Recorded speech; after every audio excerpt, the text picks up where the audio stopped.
Magandang araw po, mga kaibigan. Welcome po sa Kulil TV. Ating pong tunghayan ang aking kwento na pinamagatang Married to the Mysterious Lover. Pero kung bago ka pa lang sa aking channel, paki-like po ng aking video, paki-click po ng subscribe button gayon din ang bell icon para lagi kayong updated sa mga paparating ko pang uploads.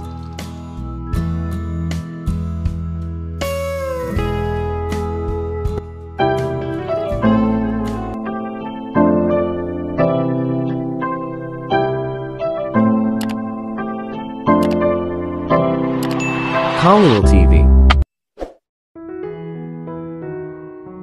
Part 23.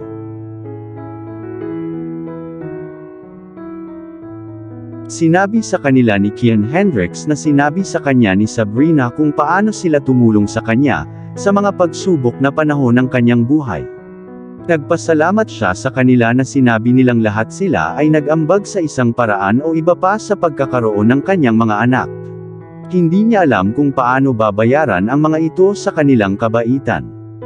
President De Silva, nagpapasalamat ka sa amin ng sobra. Ginampanan lang namin ang aming responsibilidad sa aming kaibigan, sabi ni Lance. Ang pangalan ko ay Kian Hendricks, hindi President De Silva. Huwag maging formal sa tuwing magkasama tayo. I don't usually have friends, but I see us four as friends now, pagtatama ni Kian Hendricks. Salamat Kian Hendricks, sabi ni Lance ngunit muli siyang pinutol ni Kian Hendricks. Mabuti naman ang pangalan ko, giit niya. Nagtawanan ang apat. Ang buong gabi ay hindi malilimutan. Sabrina, may gusto ka bang malaman namin? Tanong ni Rosa, pinasadahan ng tingin ang kaibigan. Rinig na tawa ni Sabrina. Hinawakan niya ang mga kamay ni Kian Hendricks at sinabing, alam mo na kung ano ang sasabihin ko. Ngunit dahil gusto mong marinig ito mula sa bibig ko, sasabihin ko ang lahat ng ito. Magkasama na kami ni Kian Hendricks. Mahal ko na siya, deklara ni Sabrina. Umiti si Kian Hendricks. Ito ang unang pagkakataon na sinabi niyang mahal niya ito ng boses. Ipinagtapat niya ito sa harap ng kanyang mga kaibigan. Yun lang. Iyan ang sinisikap kong ipaintindi sa iyo noon. Congratulations Sabrina, Kian Hendricks. Tumikim si Lance. Congratulations bestie. You deserve to be by his side, only you deserve it, sabi ni Rosa, iniunat nito ang kamay at hinaplos ang baba ni Sabrina. At paano naman ako Rosa? Hindi ba ako karapat-dapat na maging lalaki niya? Nagkukunwaring inis na tanong ni Kian Hendricks. They both deserve each other at iyon ang gusto niyang marinig. Oh yes. Pareho kayong ginawa para sa isa't isa. Ikaw ang tamang lalaki para kay Sabrina, muling inayos ni Rosa ang kanyang pahayag. Marami pa silang napag-usapan bago sinabi ni Kian Hendricks na iuuwi niya ang kanyang babae. Dumating ang waiter at tinanong siya ni Kian Hendricks kung ano ang kanilang mga bayarin.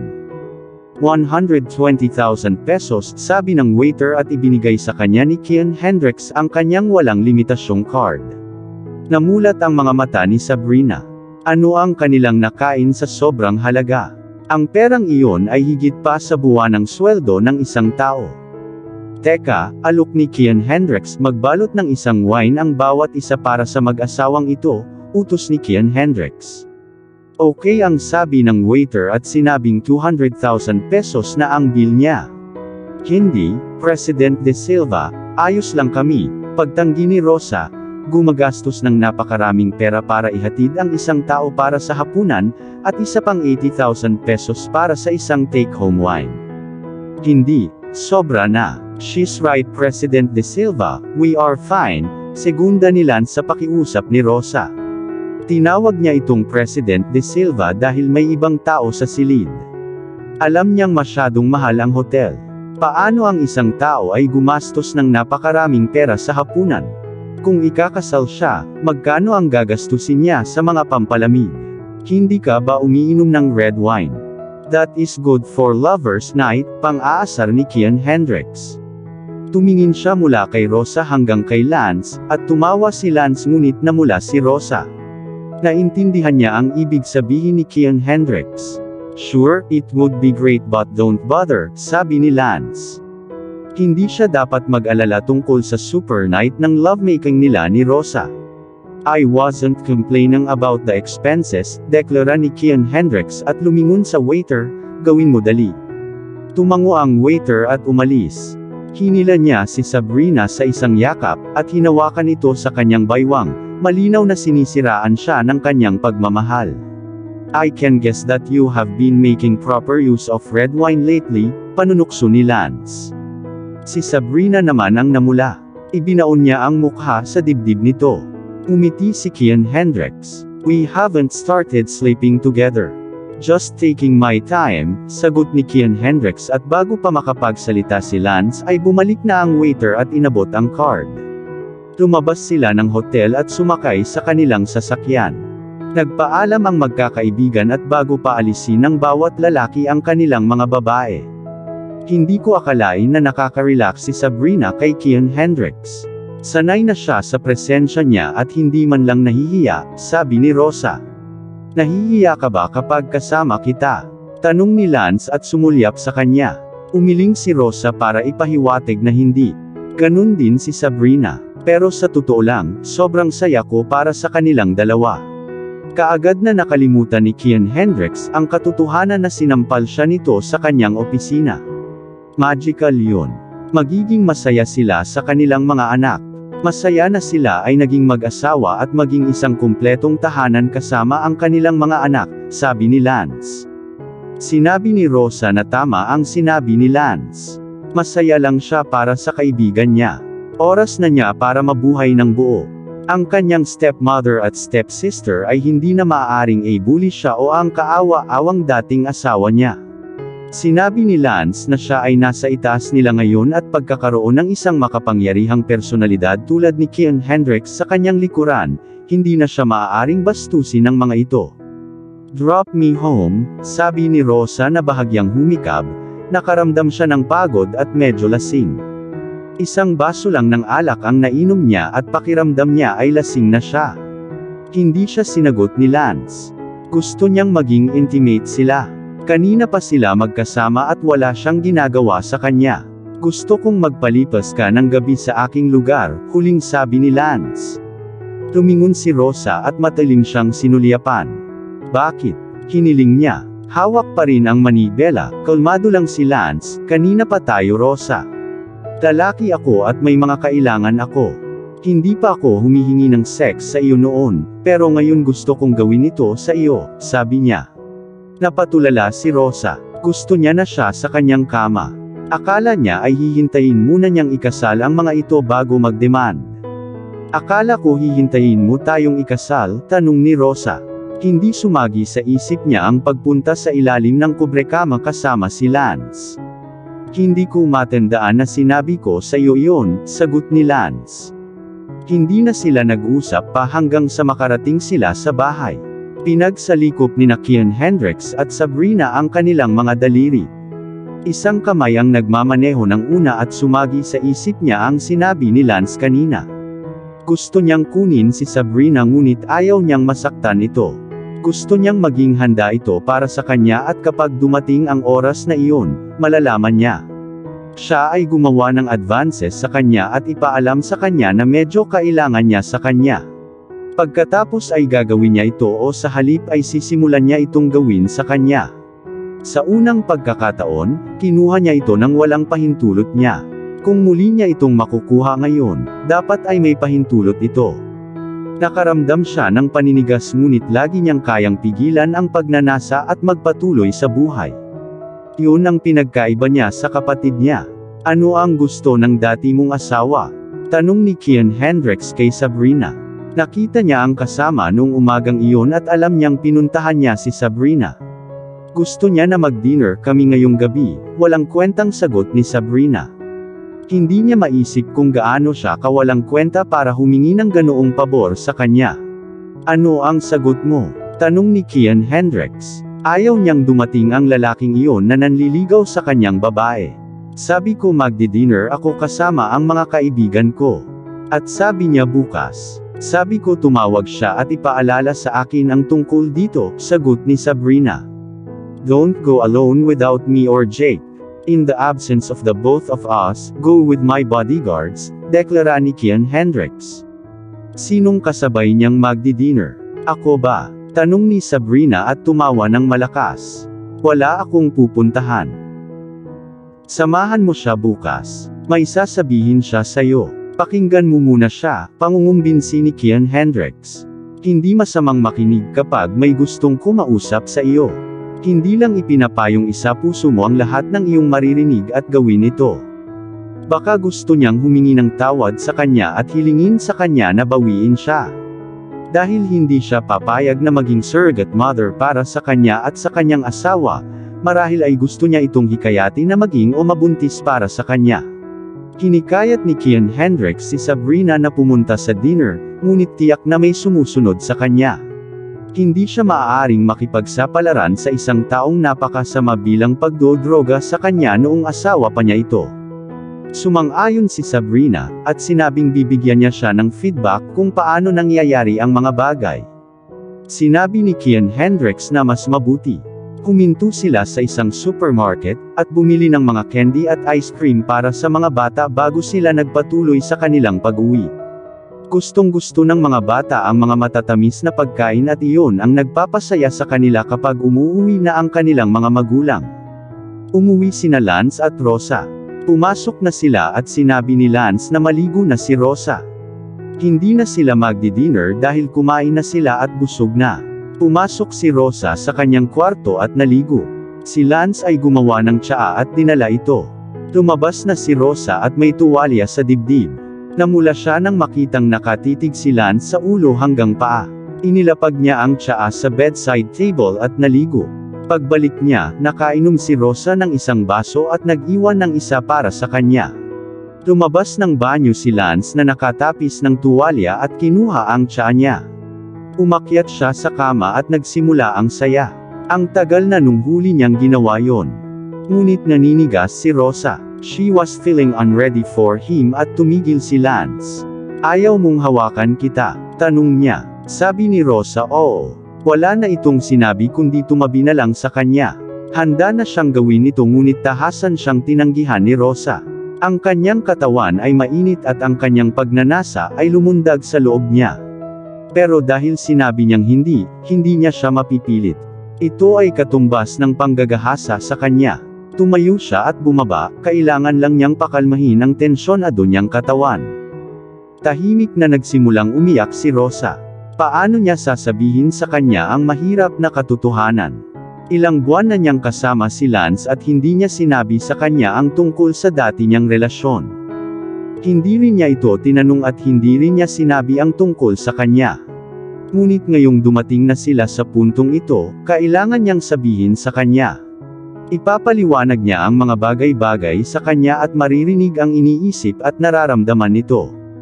Hinintay niyang bumalik si Lance sa silid ngunit hindi ito bumalik bago siya nakatulog.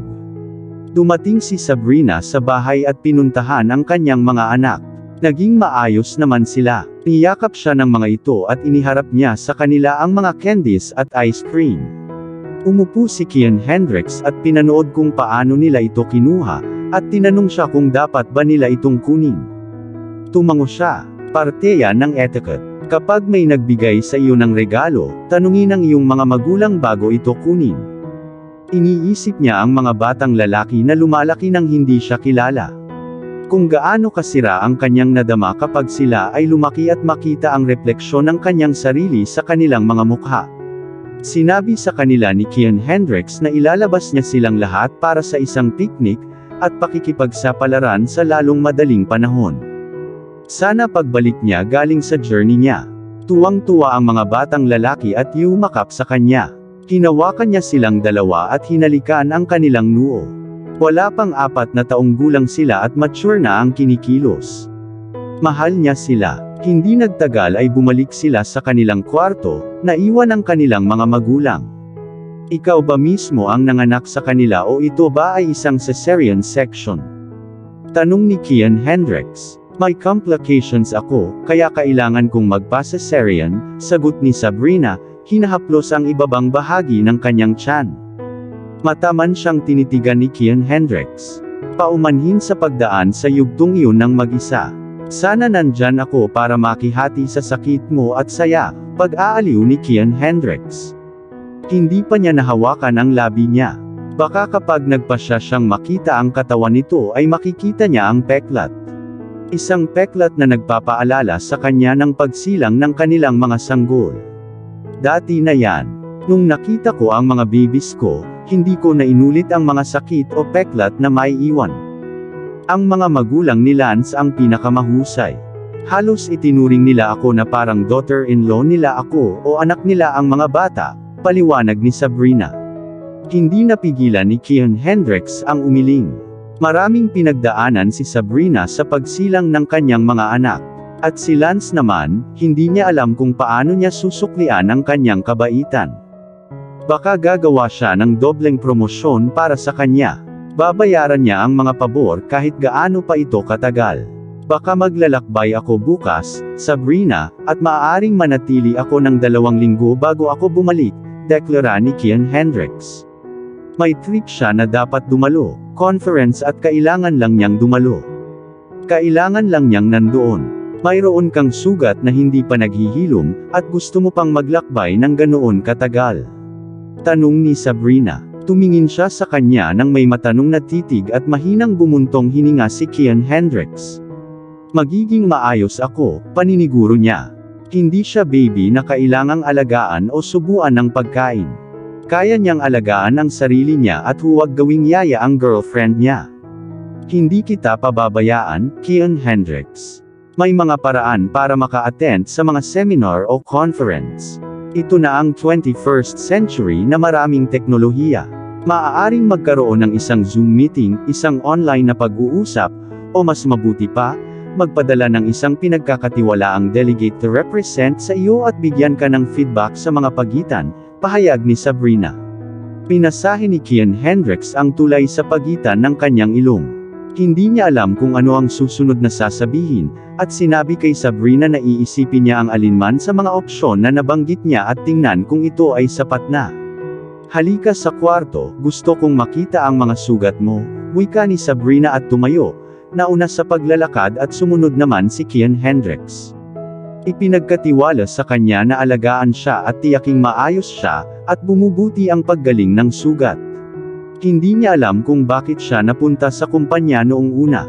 Pumasok si Kian Hendricks sa kwarto at tinulungan siya ni Sabrina sa kanyang mga butones. Inalis ni Kian Hendricks ang waistcoat at itinapat ito kasama ng suit habang umaakyat siya kanina.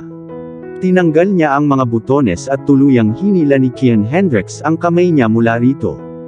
May bahid na ng dugo ang kamiseta niya. Nag-alala si Sabrina. Parang pinakialaman ang sugat. Hinila niya ito na humiga sa sofa at sumunod naman ito. Hinubad ang kamiseta niya, ang mga sugat ay tila namumula. Hindi ito mukhang gumaling sa ibabaw gaya noong araw na iyon. Wala ka bang nararamdamang sakit all this while? Tanong ni Sabrina. Napatingin siya kay Kian Hendricks na nakaramdam ng inis. Buong araw akong nananakit, pagtatapat ni Kian Hendricks. Tapos si Sabrina, parang ate, pinagalitan siya. Tinanong niya siya kung siya ay isang sanggol na pinananatiling sarado. Gusto ba niyang ma-reinfect ang sugat at pagkatapos ay bumalik sa ospital? Tinanong niya kung ano ang gagawin niya sa kumpanya na hindi niya magagawa sa pamamagitan ng pag-Zoom. Tumahimik lang si Kian Hendricks at hinayaan siyang bombahin siya ayon sa gusto niya. Tama siya. Hindi siya pumunta sa kumpanya para gawin ang anumang bagay na hindi magagawa ni Jake. Ngunit paano siya magigising sa umaga at uupo sa bahay? Kung nasa paligid siya, ayos lang. Ngunit pupunta siya sa kumpanya at hindi siya makakauwi buong araw. Pinagmasdan niya ang maganda nitong balat. Mukha itong maputi at mabalahibo. Kinuha niya ang first aid box at ang kahon na naglalaman ng mga panggamot na bagay na gagamitin niya sa paglilinis, at paggamot nito sa bahay. Nagsuot siya ng isang pares ng gloves at nilinis ang sugat, dinidisinfect niya ito. Hindi naman malaking sugat, kasing laki lang ng tama ng bala. Masakit ang disinfectant, ngunit hindi nag-react si Kian Hendricks. Kinokontrol niya ang sarili niya. Ang kamay ni Sabrina na dumampi sa kanyang hubad na katawan ay nagpapadala ng pagnanasa sa kanyang gulugod. Wala ka bang sakit? Tanong ni Sabrina. Pinagmamasdan siya nito kung manginginig ba siya o sasabihing masakit, ngunit hindi man lang niya kinusot ang kanyang mga mata o nagpapakita ng anumang senyales ng pagkakaroon ng sakit. Oo, sagot ni Kian Hendricks at hindi na nagtanong pa si Sabrina. Ginamot niya ang sugat at sinabihan si Kian Hendricks na bumangon ngunit magsuot ng magaan na damit para magkaroon ng kaunting ventilation. Dapat mawala sa isip niya ang pagpunta sa kumpanya kinabukasan. Mananatili siya sa bahay, at asikasuhin ang anumang kailangang asikasuhin. Tumawa si Kian Hendricks. Napakasarap na magkaroon ng isang nakatatandang kapatid na babae o isang kapatid na babae bilang isang kapatid. Siya ay napakametikuloso at nagsasalita na parang isang ina na siya talaga. Tumayo siya at pumunta sa harap ng salamin. Tiningnan niya ang ginamot na sugat at nakita niyang maayos naman ang ginawa ni Sabrina. Lumapit ito at tumabi sa kanya. Nakita niya itong nakatingin sa kanyang sarili at walang kamalay-malay na itinaas ang kanyang kamay at hinawakan ang sugat. Maaaring kailanganin mong gumamit ng waterproof bandage kapag maliligo. Tulungan ang sugat na mabilis na mawala at makalaya, bilin ni Sabrina. Tiningnan siya ni Kian Hendricks mula sa salamin at nagkatinginan silang dalawa. Thank you. Sincere niyang sabi.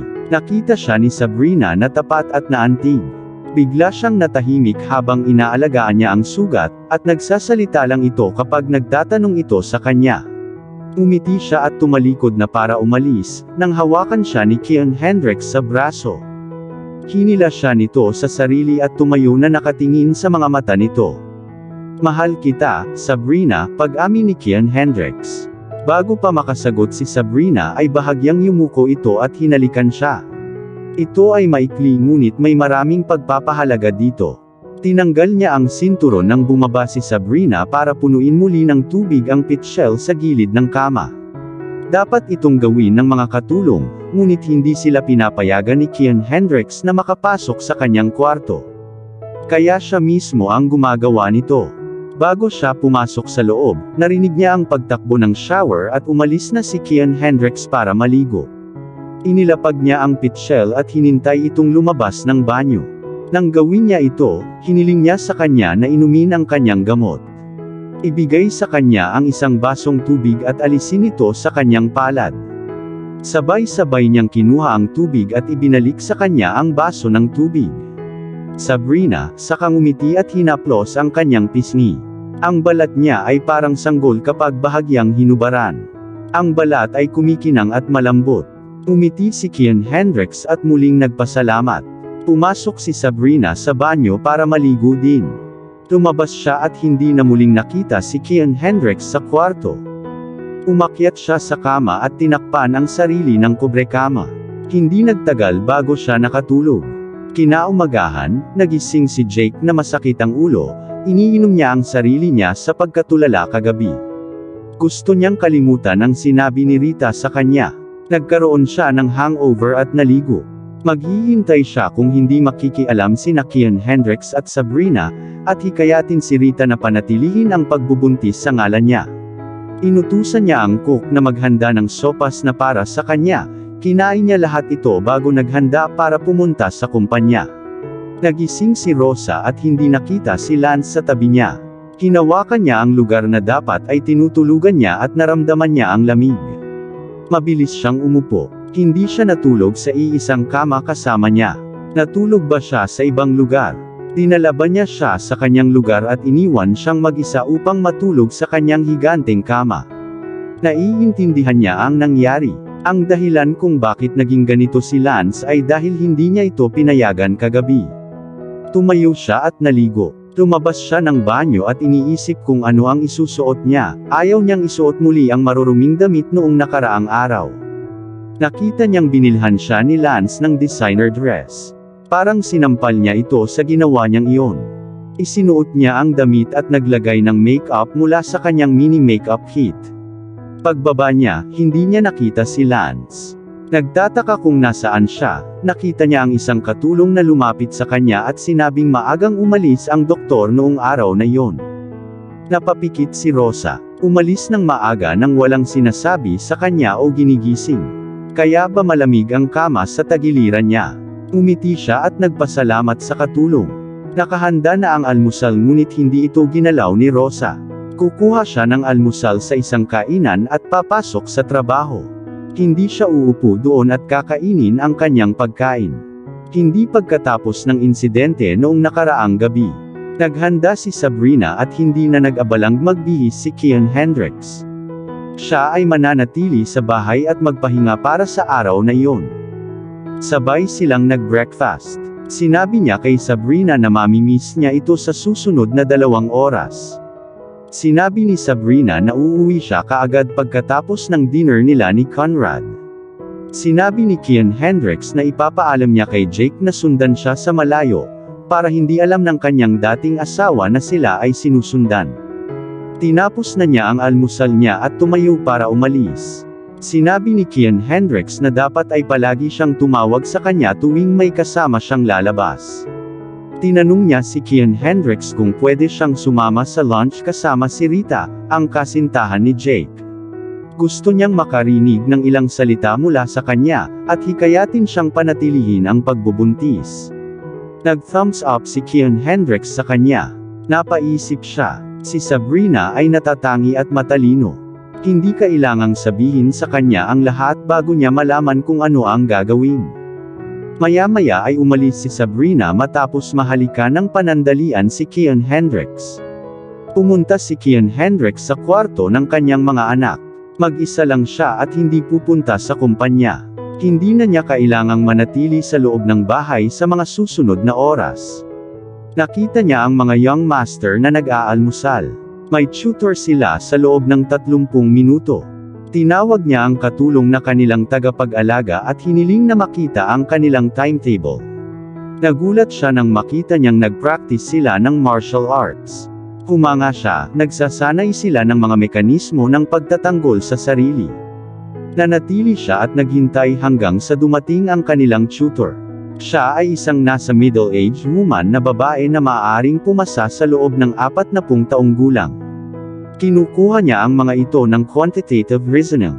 Nang makita niya si Kian Hendricks na nakaupo sa pagitan ng 2 batang lalaki, hindi na niya kailangan ng sinumang magpakilala kay Kian Hendricks sa kanya. Mr. De Silva, I presume, sabi niya, na may suot na mahinang ngiti. Tumango si Kian Hendricks at naglahad ng kamay. Ikaw ay, tanong ni Kian Hendricks, na paatras. Miss Ramos, sagot niya at hinawakan ang kamay ni Kian Hendricks. Pareho silang ngumiti at sinabi ni Miss Ramos na kamukha niya ang kanyang mga anak. Mas malawak ang ngiti ni Kian Hendricks kaysa nagpasalamat sa kanya. Gusto niya kapag may nagsasabi sa kanya na kamukha niya ang mga bata. Kahit na alam niya, gusto niyang marinig ito. Umalis siya sa kanyang quarter at tinawagan si Jake. Sinabi niya sa kanya na hindi siya pupunta sa kumpanya sa araw na iyon. Dapat niyang tanggapin ang responsibilidad para sa kumpanya, at mag-alok ng kamay kay Sabrina kung ano man ang itanong nito sa kanya. Napatulala si Jake. Tinanong niya ang kanyang kapatid kung nagpasya na ba siyang kumilos sa sinabi niya noong nakaraang araw. At dito na po, nagtatapos ang part 23 ng ating kwento. Sabay-sabay po natin abangan ang susunod na kabanata. Paki-support rin po ng mga kwentong pag-ibig ni Dion Channel TV na asawa po ni Khalil TV. Maraming salamat po. God bless and stay safe everyone.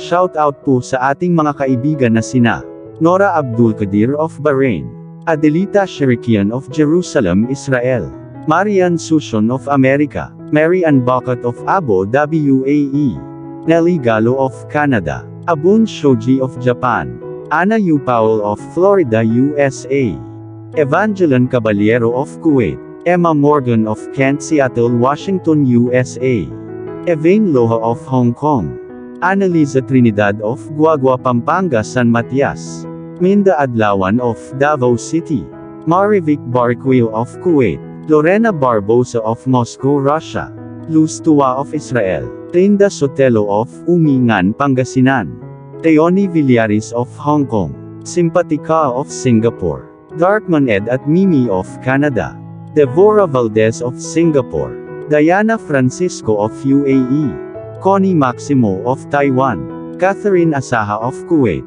Jasmine Ramos of Abu Dhabi UAE. Annalisa Jamie of Saudi. Deds Adam of UAE. Annalisa Soldanya of Kuwait. Edita Barrientos of Saudi Arabia. Fielda Liwan of Singapore. Janus Lunhas of Qatar. Jane Zinyu of Riyadh City. Jennifer Gonzalo of Kuwait. Jane Gupit of Batangas City. Judy Char of Kuwait. Jean the Best of England. Harna Baduli of Saudi Arabia. Helen Tambanilo of Bahrain. Zenaida Porter of Australia. Hala Aguilan of UAE. Karen May Plato of Hong Kong. Merlin Thomas of Bahrain. Maria Renbuentipo of Uniza Al-Qasim KSA. Via Sagde of Kuwait. Nitz Reyes of Kuwait. Naranjo Luz of Hong Kong. Nympha Tolentino of Hong Kong. Maria Luningning Fabre of Brunei. Castaneda Jane of Macau. Cheryl Pastor of Hong Kong. Blessy A. Vitrio of Cyprus, Europe. Brigada Arconado of Hong Kong. Sia Sampok of Riyadh, Saudi Arabia. Cheryl Crofts of Australia. Coco Alcos of Germany. Elorder Dates Linkay of Hong Kong. Concepcion Zingabo of Qatar. Chiang Lo of Hong Kong. Elisa Orivilio of Barcelona, Spain. LV Canlubo of Batangas. EJ Cat of Hong Kong. Flor Arcega of Ambulong, Batangas City. Gemma Cubila Geraldo of Cyprus. June Gwyneth Igorot Country Sounds of Hong Kong. Hayane of Japan. Janine Castaneda of Casantaan, Urdaneta, Pangasinan.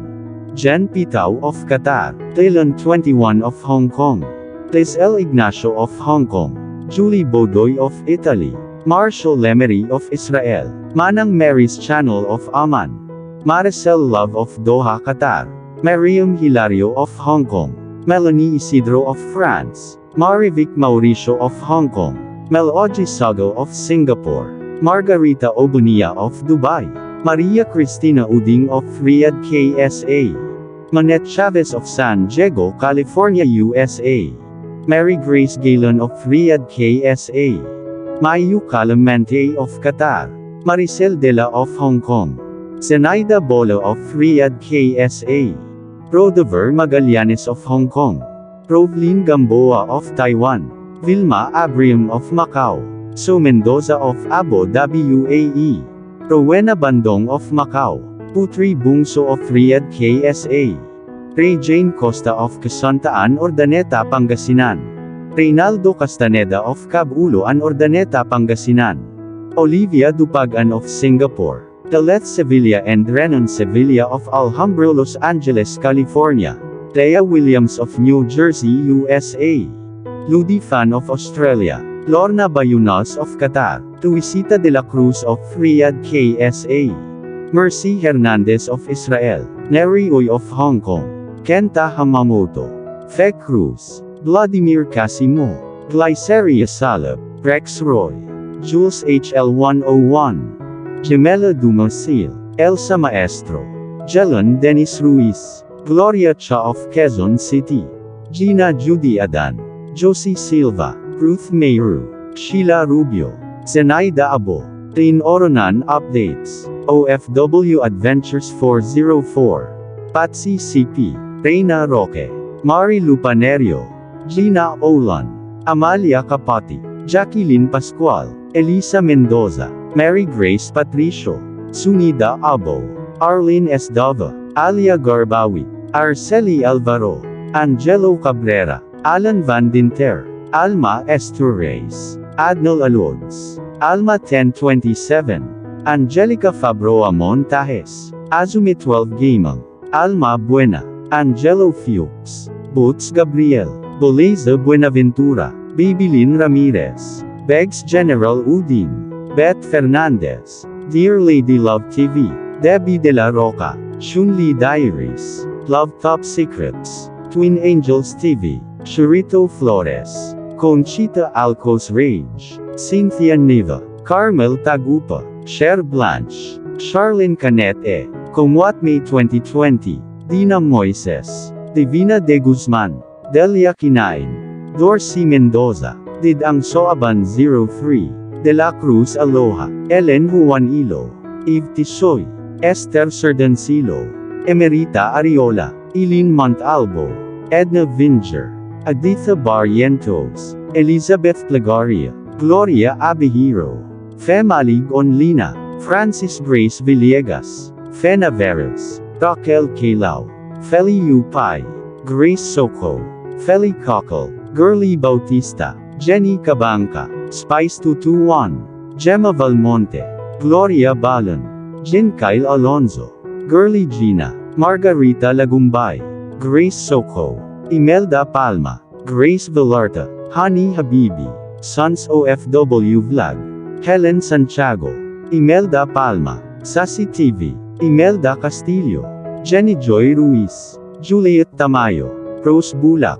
Jeff Felgayo, Jomelon Angelical, Jennifer Bilo, Jeannie Malig On, Jeliv Guevara Ganelo and Family, Prince Ravai Olive Apple, Papa Apple, Jake Osmond and Daddy Sam, Jussie Baking, Vilma Laganzad, Jennifer Alamada, Joyet Barrientos, Kat Pablo, Leilani Cordero, Leonora Laban, Rina Ayo, Teresita Arevalo, Luz Templo Nuevo, Deleth Aceveda, Lena Palail, Lorna Friale, Teonila Montemayor, Leonard Brown, Delen Aquino, Lucy Laman, Lynn Morales, Teja Sabihon, Marizel Varona, Madel Fuerzos, Merlon Basarte, Mirna Catinina, Miss B, Marivic Malyosa, Madam Tinapay, Melody Espanola, Maricar Martinez, Mary Jane Ralutin, Make a Story, Marcus TV, Marites Laduon of Israel, Malu Gakyusana, Mavik Mauricio, Maria Felisa Pechan, Melvin Medjano, Maria Bing Tolentino, Norlene Colina, Nenito Osada, Neri Javier, Nelly Ibanez, Rosemay Oxen, Rowena Blancada, Rhonda Carion, Razel Gin Caliaen, Remilin Saliat, Rosie Paquiausi, Regilan Santos, Ruth Tambagahon, Rubili Balbon, Rosita de la Torre, Rodney Santiago, Raquel Epe, Regina Ward, Sydney Hassam, Sherlon Reneba, Shirl Pasakay, Sazith Oikawa, Susan Naval Castro, Susan Veril, Shanine Linas, Teresita San Luis Maliari, Vilma Sakin, Vina Angeles, Vilma Mariano, Yasrina Abdullah, Ruby Pedrajas, Yams, Zed Tago, Marieta Minada of Negros Occidental, Elsa Dishman of USA, Aida Silvestre, Marisa Vinas, Marifi Cuarez, Maribela, Maricel Lara, Rose Labor, Maribel Montajes, Sur Aida Minalin Raja Muda Makagkalat Salmo of Upper Bikutan Taguig City, Evelyn Leopoldo. Maraming salamat po sa laging pag-support nyo sa Dion Channel TV at Kalil TV. God bless and stay safe.